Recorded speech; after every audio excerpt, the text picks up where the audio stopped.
Hear the pop of a toaster. Smell the tang of sizzling bacon and the sweetness of maple syrup mingling in a sunlit 1970s kitchen. These breakfasts weren't just cheap and filling. They were full of memories. But why did these classic morning meals vanish? What made them so iconic and affordable in the first place? Get ready to discover 25 unforgettable breakfast dishes. The stories that made them famous and why so many disappeared. Maybe it's time they made a comeback at your table. Let's take a real trip back in time, right into a 1970s kitchen when breakfast was the absolute heart of the day.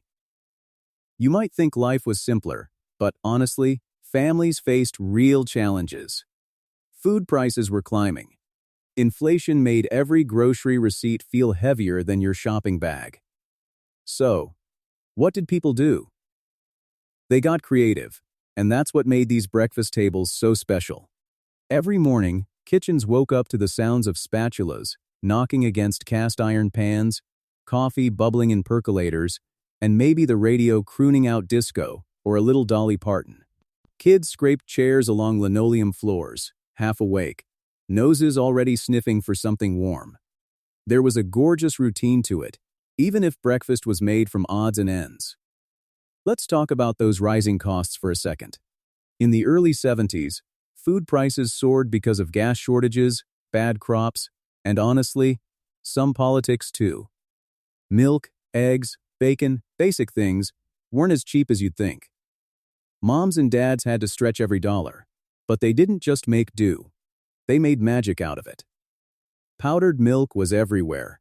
Pour some in your glass, try not to make a face, and know you were saving actual money. Day-old bread?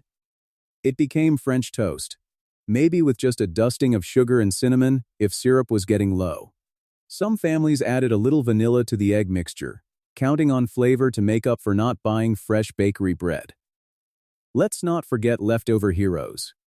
A half-empty pot of last night's grits?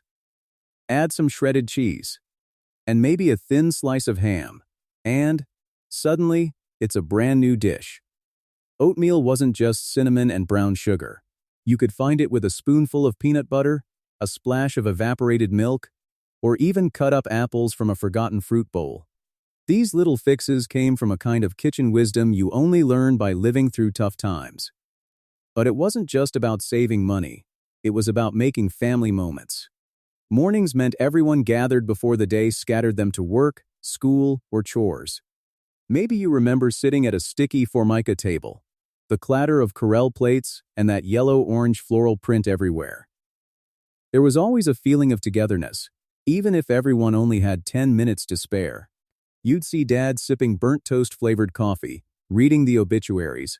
Just in case someone owed him money, he'd joke. Kids were fighting for the last piece of cinnamon-swirled coffee cake, and someone's little brother already spilled juice on their pajamas. Back then, leftovers weren't leftovers. They were ingredients waiting for a new life. Imagine last night's potatoes getting diced and crisped into a hash, fried up with an onion, and maybe a single sausage link chopped fine to stretch the flavor. Moms knew how to make do. When eggs were too expensive, they'd whip up flour-based pancakes or even crepes made with a couple eggs stretched with a lot of water and a touch of milk. Even with all this stretching, presentation mattered. Breakfasts boasted bright, cheerful colors. Think sunny side-up eggs next to golden toast triangles, or sliced oranges fanned on a plate, even if they'd started to dry a little at the ends. The kitchen wasn't just a place to cook, it was where life happened. There'd be cereal boxes lined up on the counter, maybe Cheerios for the grown-ups, and something sugary for the kids, reserved for weekends or as a treat. But the ingredients weren't always what you see in today's glossy food ads. Take coffee, for one. Instant granules. The smell of those brown crystals pouring into a mug, the swirl as hot water hit, and the sharp scent stinging your nose. Maybe it was gross for kids, but to any parent nodding off after a long night shift, it was heaven. That aroma, mixed with the buttery smoke from frying bacon or sausage, filled the whole house. And on the rare days there was a little extra, maybe there'd be a pancake stack, or someone would make the kitchen smell like cinnamon and nutmeg. Even on ordinary days, breakfast was a small comfort, before everyone braved the wild world outside. Families built little rituals too. Maybe your grandma had a silver biscuit cutter she guarded like treasure. Or your mom sang silly songs while flipping eggs. Some Sunday mornings, the radio played Casey Kasem's Top 40, while donuts fried in hot oil and glazed with nothing but leftover powdered sugar and a splash of milk. These weren't fancy meals, but every bite was packed with pride and resourcefulness. For immigrant families, breakfast was a chance to hang on to old traditions, even while using new American ingredients. Italian households might serve up leftover pasta frittatas, while kids begged for regular pancakes. Cuban families dunked day-old Cuban bread in thick coffee, stretching crumbs into a meal. African American families, especially across the South, fried catfish fillets or whipped sweet potatoes into silky pancakes, turning simple ingredients into something unforgettable. The daily soundscape was memorable.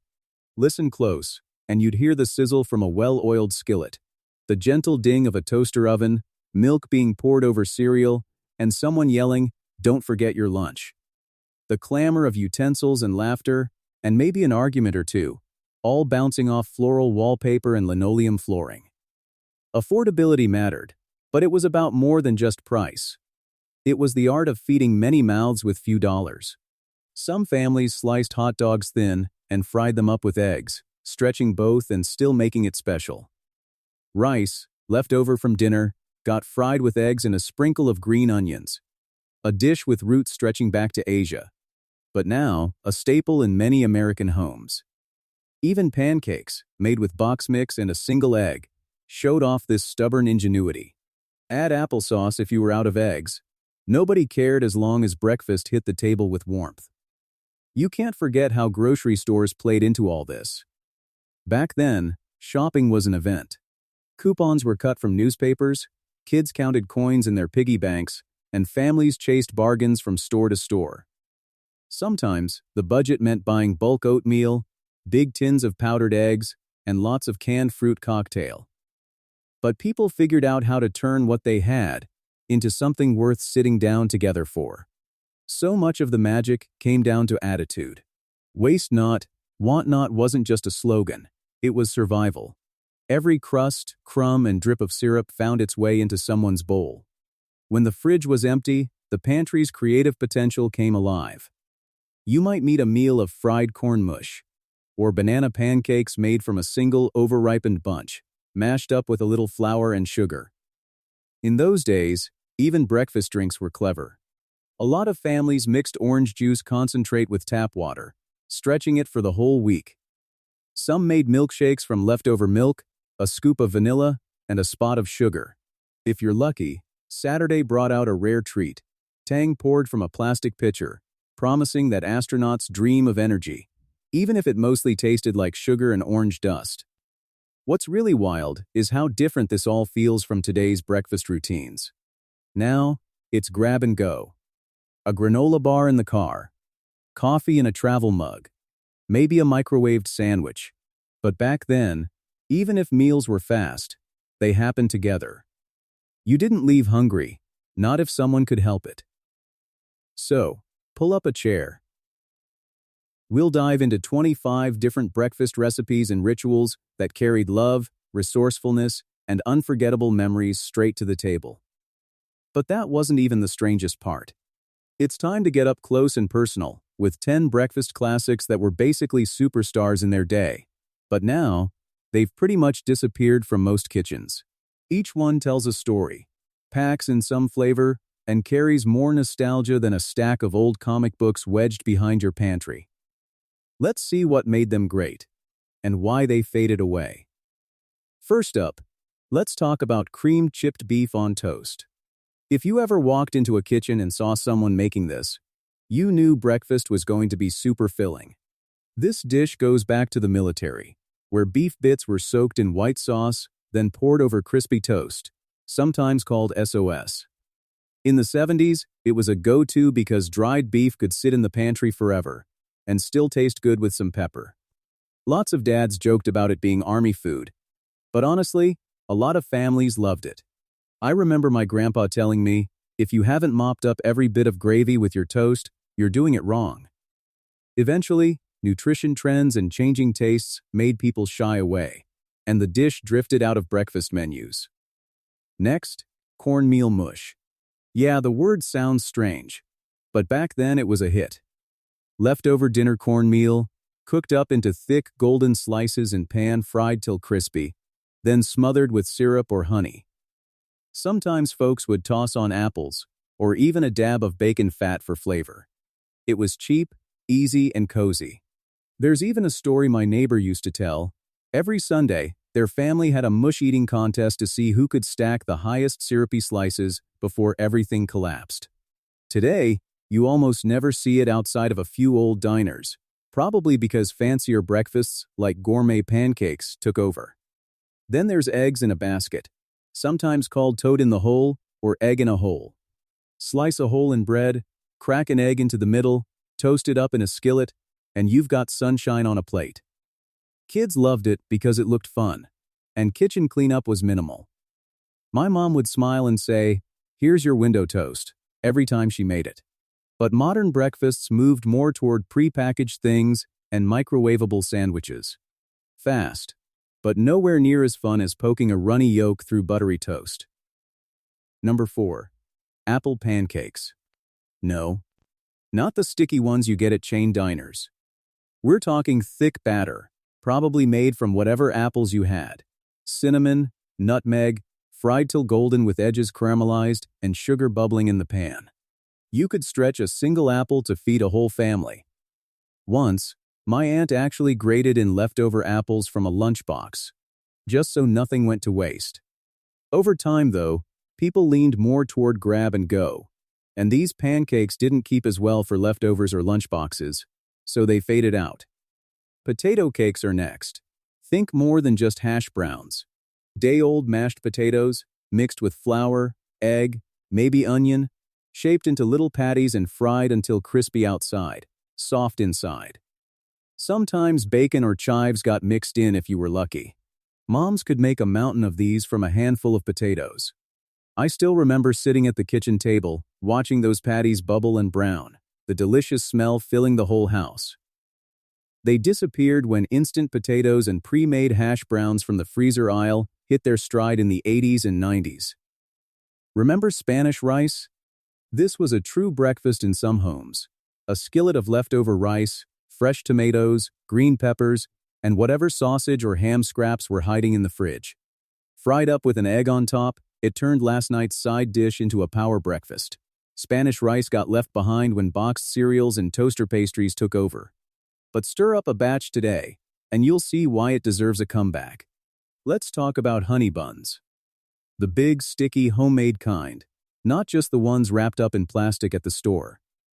You'd have to wake up early, knead dough by hand, and slather on real honey glaze. The neighborhood could practically smell the sweetness rising as they cooled on racks. Busy schedules and the shelf-stable packaged versions eventually replaced these homemade buns, but nothing from the vending machine ever tasted so good. 8th. Breakfast steak and eggs. Back in the day, a tiny steak next to a runny yolked egg was a fancy start to a big day, sometimes even served before fishing trips or early football games. My dad always said, "Steak for breakfast means it's a special occasion." It felt like a splurge, even if the steak was just scraps or tough cuts, quick fried. Today, with steak prices through the roof, it's rare to see this kind of breakfast unless it's a special brunch out. Number 9. Rice pudding. Warm, milky, flecked with cinnamon, often made the night before from leftover rice, sweetened with raisins or a little bit of jam. Someone always sneaked a spoon before breakfast. As cold cereals and granola became more popular, this old favorite slipped away except in a few old-school pudding lovers' homes. 10th. Fried bologna and eggs. Doesn't sound glamorous, but try it just once. Bologna sizzling till it curls up, soft eggs slipping onto the plate, and maybe a slice of cheese on toast. It was an easy way to stretch a meat budget, but started disappearing as people leaned away from processed meats and chose turkey bacon or nothing at all. Let's zoom in on potato cakes for a moment, because they're perfect for showing off all the senses a good breakfast stirs up. Picture steam rising off a skillet, a heap of potato cakes sizzling in hot oil. You hear the crackle as they hit the pan, see golden edges form as they cook. Maybe a spatula presses down, flattening them just enough so the outside crisps up nicely. Sprinkle a little salt. As you flip them, the kitchen's filled with the smell of onion and frying potatoes. When you bite down, there's that perfect mix of crunchy on the outside, soft and buttery on the inside. If you haven't tried making these, you're missing out. And if you close your eyes, you might even hear your grandma say, "Eat up, they're best hot." It's wild to think most of these dishes faded because mornings changed. Suddenly, there was less time, more grab-and-go everything, and a new focus on low-fat or high-protein diets. Food companies convinced everyone that less sugar, less fat, or more vitamins was the only way to go. Some dishes just couldn't compete with a pre-packaged bar or instant eggs from the microwave. But the thing is, every single one of these breakfasts brought people together in a different way. Sunday French toast, weekday creamed beef, a mountain of pancakes when friends slept over. They weren't fancy, but they stuck in people's memories because they, literally, stuck to your bones. I still remember everyone crammed around the table, trading stories while scooping up seconds. There's nothing wrong with a quick breakfast, but some days, you just want the comfort of something old. Maybe it's time to bring a few of these back. Now, we want to hear from you. Which breakfast did your family make that nobody seems to know about anymore? Was it something weird, like peanut butter oatmeal, or leftover meatloaf and eggs? Drop your memories in the comments below. We'll feature the best ones in a future episode. And hey, maybe you'll inspire someone else to dust off a forgotten favorite. But there's a whole other side to classic American breakfasts. And that's how culture and geography shaped the morning meal. So what happened when recipes crossed state lines, or even oceans? The answer's coming right up. Let's take a cross-country road trip, starting right at the breakfast table. America's morning meals have always been a melting pot, flavored by waves of immigrants and unique local traditions. Every corner, from southern bayous to bustling city blocks, brought something new and exciting to start the day. Picture a pan filled with sizzling shrimp and creamy grits, steam curling up, and the spice of hot sauce blending with that ocean-sweet shrimp aroma. That dish, straight out of African-American kitchens in the South, is anything but simple. It's built on a long story. Slave cooks and working farmers made grits cheap and filling, but shrimp added a luxury touch when rivers overflowed in spring. You weren't just eating breakfast, you were tasting a community's survival and celebration. Even now, shrimp and grits live on in restaurants, but rarely in home kitchens the way they once did. If you talk to folks who grew up eating this dish, you'll hear stories about fishermen hustling at dawn, or granddads who knew the best spot for plump river shrimp. Some families guarded their own blend of seasoning like a secret handshake. I once heard Miss Etta from Georgia say, "Honey, you don't know grits till you've had 'em with a little wisdom and a lot of butter." In kitchens like hers, breakfast wasn't just the first meal. It was an act of love and a lesson in history. Swing over to the Southwest. Let's talk about conchas. If you've never tried a Mexican concha, just imagine a fluffy, sweet bread roll, topped with a crunchy, colorful topping, swirled into a seashell pattern. In Mexican-American families, a big platter of fresh conchas on the breakfast table meant it's the weekend, or maybe a birthday. Tios and abuelas would make them from scratch, using family recipes. The scent of warm bread and sweet vanilla hung in the air. Now, you see them more in bakeries or specialty shops instead of at home, since making them takes time.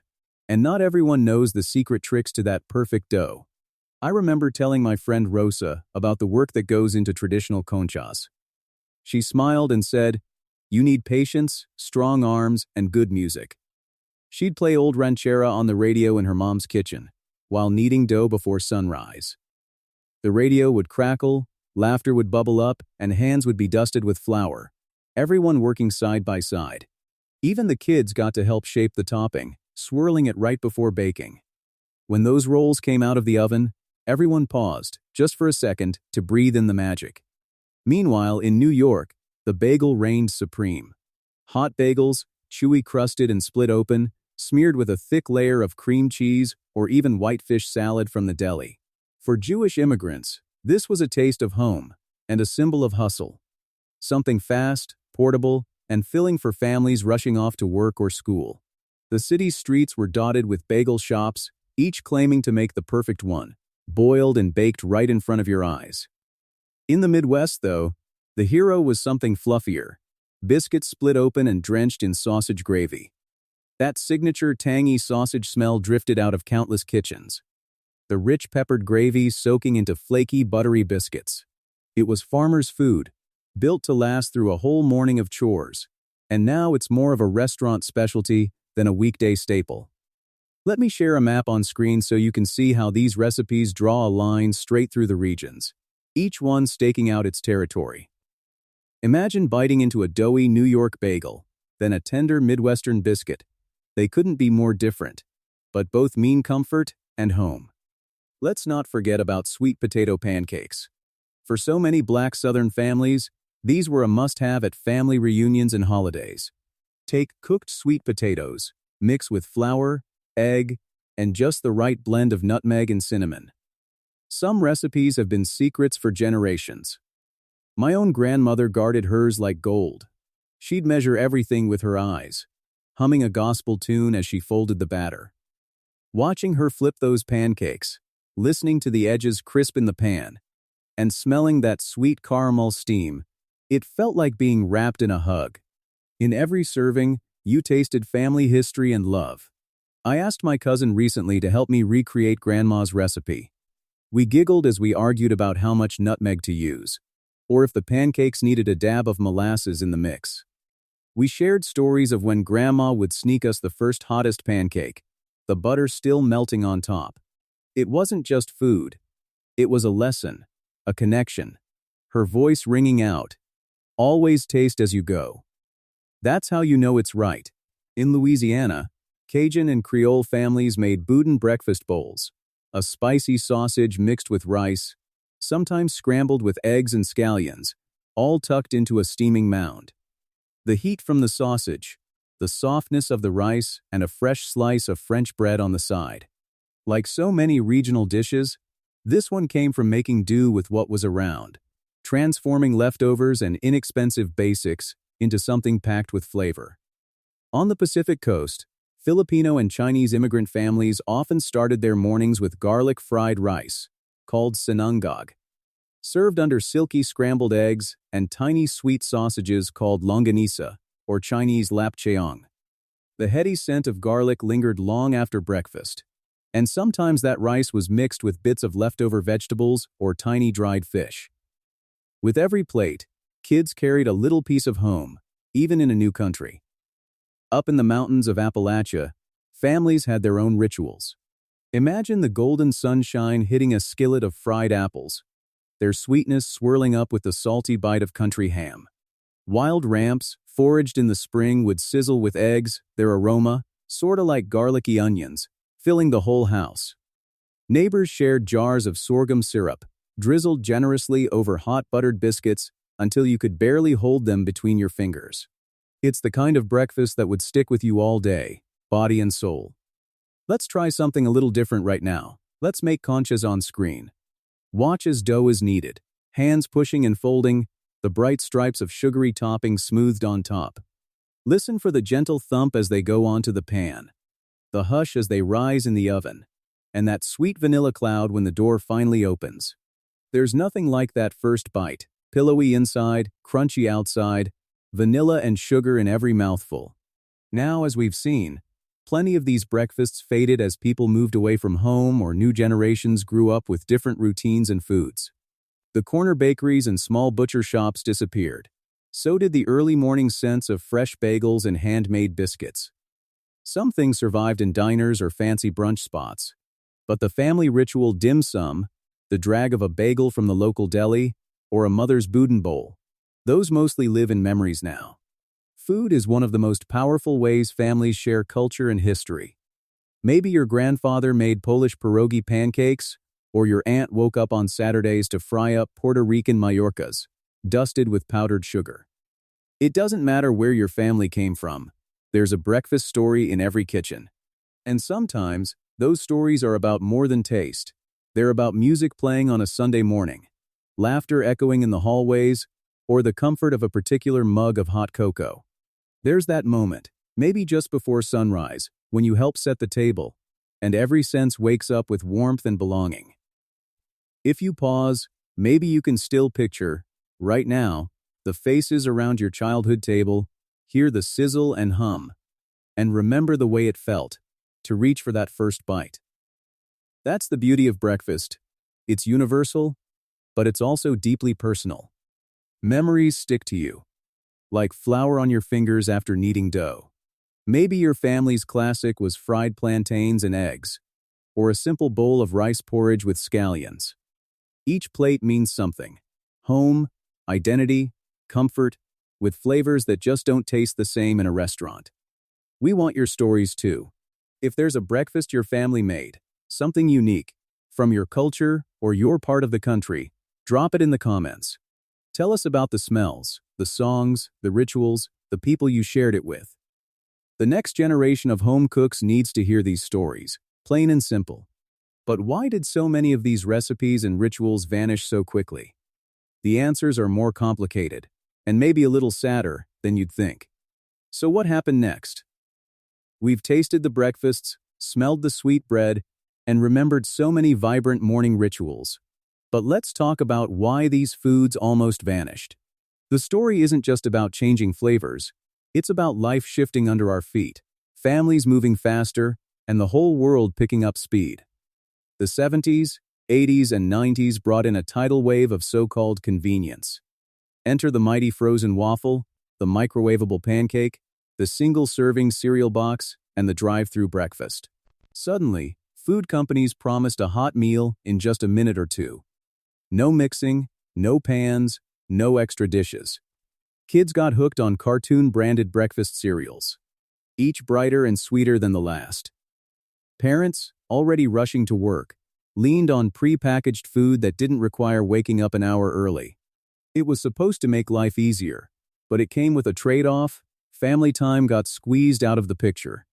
The birth of fast food chains sealed the deal. Think about it. How many drive-through breakfast sandwiches have you eaten compared to home-cooked pancakes? Chains like McDonald's rolled out breakfast menus, offering things like Egg McMuffins and hash browns to go.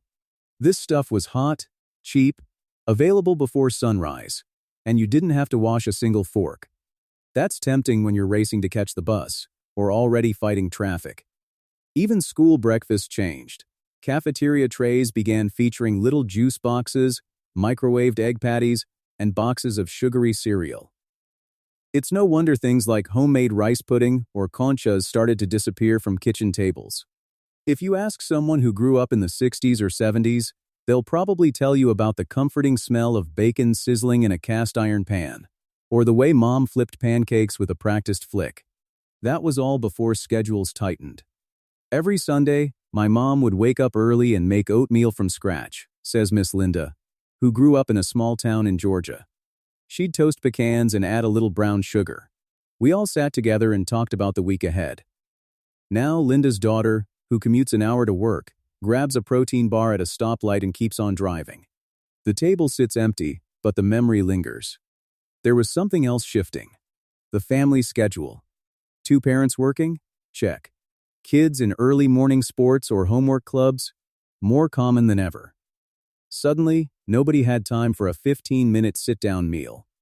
And when we get busier, we cut the least essential stuff, like morning stories, helping stir batter, or that extra squeeze of syrup over a hurried pancake. Eating became a solo act. Maybe you grabbed a granola bar on the way out. Maybe everyone ate at different times. The sound of plates clattering together and mugs clinking faded out, replaced by the soft buzz of the phone or a radio in the background. Let's not forget how food marketing shaped what people wanted. Take a commercial from the late 80s, kids in neon headbands wolfing down power bars while a voice promises, "Start your day the champion's way." Meanwhile, whole grain muffins, homemade breakfast pizza, or savory grits are nowhere to be seen. Over time, food ads convinced whole generations that anything you had to cook from scratch was slow, old-fashioned, or even a little embarrassing.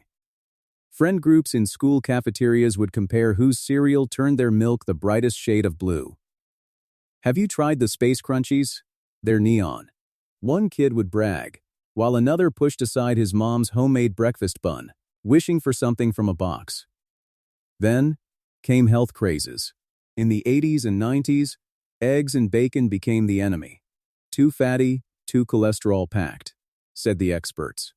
Oat bran, low-fat yogurt, and fruit smoothies rolled in instead. Whole generations grew up thinking cereal in a cartoon box was a balanced meal. Some families still hung on to old recipes for weekends or holidays, but daily breakfasts morphed into something unrecognizable. You can see the change even in how recipes were taught, if they were taught at all. Before, it wasn't unusual for a grandparent to pull up a chair and say, "Samir, let me show you how to get the lumps out of the gravy." Now, many kids only see cooking on social media, if at all. The hands-on lessons, the tips about folding in blueberries gently, or letting dough rest just long enough, slipped away. Imagine finding a crumpled recipe card in a drawer, written in shaky handwriting. Add milk until just right, neither runny nor stiff. Without someone beside you, guiding your hand, it's almost impossible to know what just right really means. Plus, the way we shopped for groceries flipped upside down. Supermarkets swelled with ready-made foods, and it became rare to see people buying flour in 25-pound sacks or loading up on fresh baked bread for the week. You might go months without seeing cornmeal mush or fragrant conchas outside of specialty bakeries. When food gets mass-produced, it loses all those tiny personal tweaks, hints of this, pinches of that, family inside jokes, only homemade breakfast could bring to the table. The loss of homemade breakfast is more than just missing pancakes. Listen to what Manuel, a grandfather in Texas, says. Every Saturday, my abuela would make arroz con leche. We'd eat around the table, laughing about the silliest things. Now my grandkids are too busy or live too far. I make it for myself, but it's not the same without family to share it. Then there's the emotional impact. Losing shared breakfasts meant giving up more than meals. It was about putting aside little daily celebrations that started the day with connection. When you trade a round table for a lunchbox and a car ride, you lose family jokes, old stories, quiet words of encouragement. The comfort fades, it becomes so much easier to drift apart, even if you're only a few rooms away. Some folks tried to hold on. Weekend brunch became the new family meal, where everyone made time for pancakes or eggs, or maybe the whole neighborhood stopped by with a casserole. But having breakfast together every day? That's become rare. Even holiday foods, those special potato cakes, boudin bowls or conchas, are mostly made by restaurant pros, not home cooks. And yet, there is hope buried in all this loss. Some families are pushing back, writing down old recipes, sending them in group texts or printing them out. Food blogs and YouTube have given people a way to find, share, and even watch others make breakfast classics. There's a slow, quiet movement growing, one where people are starting to collect these lost foods, not just for nostalgia, but so future generations can taste what makes breakfast so amazing. So, the big question, can these breakfasts come back? Or are they only ghosts in our memories? Well, there's one way to find out. Which lost breakfast will you try to revive first? And which recipe are you hoping isn't lost forever? The answers might surprise you. Coming up next, we'll show you exactly how a few families are bringing these breakfasts back, and some of the surprising twists they've added to make old traditions fit busy, modern lives. Don't miss it. So, here we are at the end of our breakfast time machine ride. But maybe this is just the beginning for your kitchen. Maybe hearing about all these lost dishes, fluffy sweet potato pancakes, crispy potato cakes, homemade honey buns, and creamy grits, sparked something inside. Those flavors aren't just gone. They're waiting patiently in old cookbooks and faded memory, in battered recipe cards tucked in kitchen drawers, and sometimes tucked away in our hearts. Let's do something bold this week. Pick just one recipe you heard about today. Maybe the conchas, or creamed chipped beef, or even shrimp and grits. and make it happen in your home. It doesn't have to be perfect. Get your family, your friends, or just yourself. Set your phone down, pour some coffee or orange juice, and let the kitchen fill up with new stories. If it comes out a little messy, even better. Those wobbly pancakes and lopsided buns are the ones you'll remember the most. We want your stories too. Maybe you grew up eating Polish cheese blintzes, or maybe your breakfast was a slice of leftover apple pie and a mug of milk. Maybe your parents made pancakes shaped like animals on birthdays. Did someone in your family guard a secret biscuit recipe, or pin that sticky note to the fridge door? Type it out in the comments, or snap a photo and share the memory. Believe it or not, your breakfast story could help someone else remember a lost food from their own past and bring it back to life. There's something powerful about breakfast. It's where so many traditions start. It's one of the only meals where you sit down before the world gets busy, where stories and love sneak into the day before anyone's fully awake. In a world where it feels like everything's rushing by, new gadgets, new trends, another text ping, it's really special to save time for a slow breakfast, even just once a week. And when you cook and share those old breakfasts, you're not just filling bellies, you're handing down pride, comfort, and creativity. You're telling your family, your friends, and even your community that your story matters enough to keep. The world changes so quickly, but food is a way to hold on, to remind ourselves where we came from and what we want to remember for the future. Don't let food marketers decide what your mornings should look like. Let your own stories and memories set the table. Let me give you a little example. Last year, I found a recipe card at the bottom of an old box. My grandma's recipe for cornmeal mush. It was written in her looping cursive, stained by buttery fingerprints. I tried making it, and even though it lumps up on the first go, something magical happened. My kitchen filled with the same toasty smell I remembered as a kid. My dad stopped by, took one bite, and actually got misty-eyed.